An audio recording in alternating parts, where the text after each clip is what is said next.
Pansin nyo?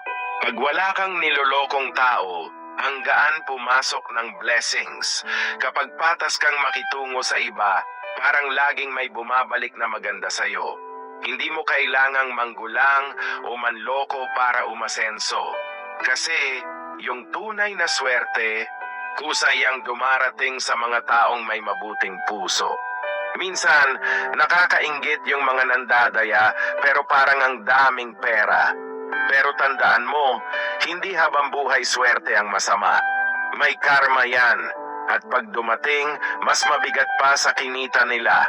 Mas masarap sa pakiramdam yung natutulog ka ng mahimbing. Kasi alam mong wala kang nilokong tao.